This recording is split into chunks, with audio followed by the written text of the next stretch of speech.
ያለምንም ልፋት ምንም ሳልሰራ ብቻ 80,000 በአንድ ቀን የሰጠኝን ወይም $8 የሰጠኝን ፕላትፎርም ይዤላችሁ መጥቻለሁ። አፑ ታካ ላይቭ ይባላል። ሰምታችሁት ሊሆን ይችላል ማለት ነው።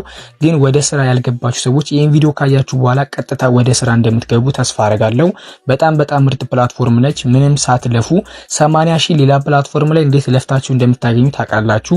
ዊዝድሮ ደግሞ 100,000 ነው። 20,000 ጨምራችሁ ዊዝድሮ ማድረግ ትችላላችሁ። ትላንትና የኢትዮጵያ ባንኮች ገብተዋል። ዊዝድሮ ሜትድ ለሚያሳስባችሁ ይሄ ለእናንተ መፍትሄ ነው ማለት ነው። በጣም የሚገርም አፕሊኬሽን ነው። ሙሉ አሰራሩን ይዤላችሁ መጥቻለሁ። ከታስክ አሰራር እስከ ዊዝድሮ ድረስ ያለውን በዛሬ ቪዲዮ የማሳያችሁ ይሆናል። ላይክ እና ሰብስክራይብ በማድረግ ቪዲዮውን ጀምሩ። ኮሜንት ላይ ወይም ዲስክሪፕሽን ቦክስ ላይ ደግሞ የአፕሊኬሽኑ ሊንክ አለ።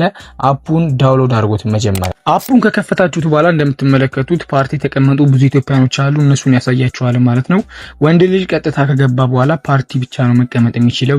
ላይቭ ለመግባት ሌቭል ይጠይቃል ማለት ነው።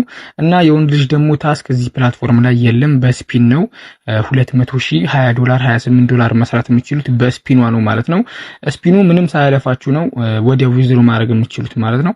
ሴት ከሆናችሁ ግን ቀጥታ ዴሊ ታስክ ስላላችሁ ቬሪፋይ ካረጋችሁ በኋላ ታስክ መስራት ትችላላችሁ። ቬሪፋይ የምታረጉበት ቦታ የቱ ጋር ነው?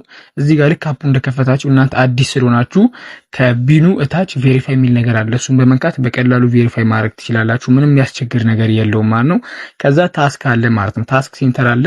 እሱ ላይ ተገባላችሁ። እኔ አሁን ወንድ ስለሆንኩኝ እንደምትመለከቱት ምንም አይነት ታስክ የለኝም። ኢንቪቴሽን ታስክ እና የስፒኗን ብቻ ነው የሚያመጣልኝ ማለት ነው። ሴት ስትሆኑ ግን በ3 ሰዓት በመቀመጥ 4,000 ዴሊ ታስክ ለኒው ካመሮች መስራት ትችላላችሁ። ከሳምንት በኋላ ደግሞ 1,000 ሚል ይሰጣችኋል ማለት ነው። እንደምትመለከቱት እኔ እዚህ ጋር ስፒን በማድረግ ነው ዩኤስዲቲዎችን ዶላሮችን መሰብሰብ የምችለው። ኢንቫይት በማድረግ የስፒን ካርዶችን መሰብሰብ ይችላሉ ማለት ነው። ወንዶች ይሄኛውን በመጠቀም ወይም ሴቶችም ይሄን መጠቀም ትችላላችሁ። ሴቶች ይሄን በመጠቀም ወዲያውኑ ዊዝድሮ ማድረግ ትችላላችሁ። ለምሳሌ ጎቱ አርን ስንለው ወደ ውስጥ ያስገባናል። እንደምትመለከቱት ይሄን ይመስላል ማለት ነው። እዚህ ጋር ከላይ የሚመጡት ካሻውት እያረጉ ነው። ወይም እዚህ ጋር ወረታች ስናረገው እዚህ ጋር ካሻውት ያሬድ ምናምን የሚሉት ካሻውት አርገዋል ማለት ነው። እዚህ ጋር የምትመለከቷቸው እነዚህ ኢትዮጵያኖች ናቸው። ዊዝድሮ ወይም ካሻውት አርገዋል ማለት ነው። 200,000 80,000 ድረስ አርከዋል በቀላሉ ምንም ሳይሰሩ ማለት ነው። እኔም 80,000 ካሻውት አድርጌያለሁ። ካላይ ዋሌት ባላንስ ብሎ 80,000 ወይም $8 ብሎ አስቀምጦልኛል ማለት ነው። 80,000ን ካጠናቀቁ በኋላ ወደ 200,000 ይሄዳል። አሁን 200,000ን ደግሞ ካሻውት ለማድረግ ስንት ነው የቀረኝ? 28 ነው የቀረኝ ማለት ነው። እዚህ ጋር ኦንሊ 28 away from withdrawing ብሎ ያሳያችኋል። በደንብ ገብታችሁ መመልከት ትችላላችሁ። ካልታያችሁ ልክ ይሄን ደግሞ $20ን ወይም 200,000ን ካሻውት ካረኩኝ ወደ 500,000 ይቀጥላል ማለት ነው። እዚህ ጋር ልክ 500,000 ስትሞሉ ደግሞ 1 ሚሊዮን እያለ ይሄዳል። ራንኩ ይሄኛው ነው ማለት ነው። እና ጎቱ ታስክ ጌት ስፒን የሚለው ጋር ለእናንተ በቀን 3 ሊሰጣችሁ ይችላል ማለት ነው። ገና እንደገባችሁ 3ቱንም ስፒን በማድረግ ቀጥታ ስንት ትደርሳላችሁ? 79,000 ምናምን ወይ 78,000 ትደርሳላችሁ። አንድ ሁለት ሰው ኢንቫይት አድርጋችሁ 80,000 ወይም $8 ካሻውት ማድረግ ትችላላችሁ። ስፒን ካረጋችሁ በኋላ ስፒኑ ሲያልቅባችሁ እንዴት ነው የምትሰሩት የሚለውን እንመልከት። በየቀኑ በመግባት ለ5 ደቂቃ ሰው ፓርቲ ላይ ወይም ወንበር ላይ በመቀመጥ አንድ ስፒን ካርድ ማግኘት ትችላላችሁ። ወይም ደግሞ ሰዎችን በመጋብዙበት ሰዓት እነሱ ቬሪፋይ ሲያደርጉ 2 ካርዶችን ይሰጣችኋል ለእናንተ ወይም 2 ጊዜ ስፒን ማድረግ ትችላላችሁ ማለት ነው። እነሱን በመጠቀም ፖይንቶችን መሰብሰብ ትችላላችሁ።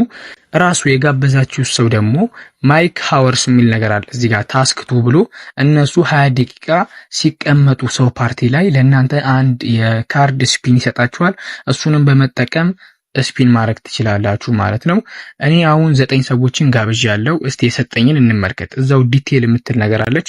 እሱን ስነካው እዚህ ጋር ኢማን ሞላ የሚል ነገር አለ ማለት ነው። እሱ አሁን ዌይት እያለኝ ነው። እዚህ ጋር ቬሪፊኬሽን አልሰጠችም። ልክ ቬሪፋይ ስታረግ ዌይት የሚለኝ እሱ ቬሪፋይ ብሎ ሪሲቭድ ይለኛል ማለት ነው። እዚህ ጋር ከታች ሪሲቭድ ይለኛል። ከዛ ደግሞ ይሄ ቁልፍ የሆነው ሉኪንግ የሚለው ዴሊ ማይክ ሃወርስ የሚለው ደግሞ ልክ ሰው ቤት ገብታ ስትቀመጥ 20 ደቂቃ አንድ የስፒን ካርድ ይሰጠኛል ማለት ነው። እዚህ ጋር ሪሲቭድ የሚለው ፎዚያ አህመድ አሁን ሪሲቭድ ብላለች፣ ስለዚህ ሰጥቶኛል ማለት ነው። እና 15 ደቂቃ ማይክ ላይ ስትቀመጥ እሷ 4 ደቂቃ ብቻ ነው የተቀመጠችው። 15 ደቂቃ ስትቀመጥ አንድ የስፒን ካርድ ይጨምርልኛል። ይሄ ዌት የሚለው እነሱ ገና የሚሰጡኝ ነው ማለት ነው። ሪሲቭድ የሚለው ደግሞ የሰጠኝ ነው ማለት ነው። እንደዚህ አድርጋችሁ ሰዎችን በመጋበዝ የስፒን ካርዶችን ማግኘት ትችላላችሁ። በቀላሉ $20 $8 መሰብሰብ ትችላላችሁ፣ ሴቶችም ወንዶችም ማለት ነው። እዚህ ጋር አሁን አብዛኛው ፕላትፎርም ስትመለከቱ ለሴቶች ያደላሉ።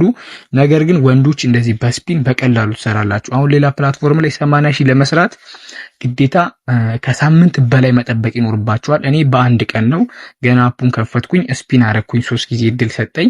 ከዛ 3 ሰዎችን እንደጋበዝኩኝ ካሽ አውት አረኩ ማለት ነው። ሴቶች ብትሆኑ ኑሮ ዴሊ ታስክ ስላላችሁ በ4 ቀን ታስክ 80 ሺህ ጨምራችሁ 100 ሺህ ዊዝድሮ ማድረግ የምትችሉበት ሜትድ ይፈጠርላችኋል። ለእናንተ ለሴቶች ዊዝድሮ ለማድረግ በጣም ቀላል ነው። ወንዶችን ብትሆኑ በቀላሉ እንዳታልፉት ማለት ነው። ዴሊ ታስክ የለውም ስላችሁ አፕሊኬሽኑን ቀለል እንዳታረጉት። በጣም ምርጥ ፕላትፎርም ነው። እንደዚህ ሳትለፉ የሚሰጣችሁ ፕላትፎርም አታገኙም መቼም ማለት ነው። ስለዚህ ተጠቀሙበት። ላይቭ ለመግባት ሌቭል ይጠይቃል ወንዶች ማለት ነው። ሌቭል 5 ይጠይቃል። ሌቭል 5 ከደረሳችሁ በኋላ ላይቭ መግባት ትችላላችሁ፣ ግን ምንም አይነት ታስክ አይሰጣችሁም ማለት ነው። ወንዶች መስራት የምትችሉበት ኤጀንት ኮሚሽን በመሰብሰብ ነው። ኤጀንት ሆናችሁ በመስራት ኮይን ሴለር ሆናችሁ ስፒን በማድረግ ወይም ኢንቫይት እያደረጋችሁ ብዙ ዶላሮችን መስራት ትችላላችሁ እዚህ ፕላትፎርም ላይ ማለት ነው።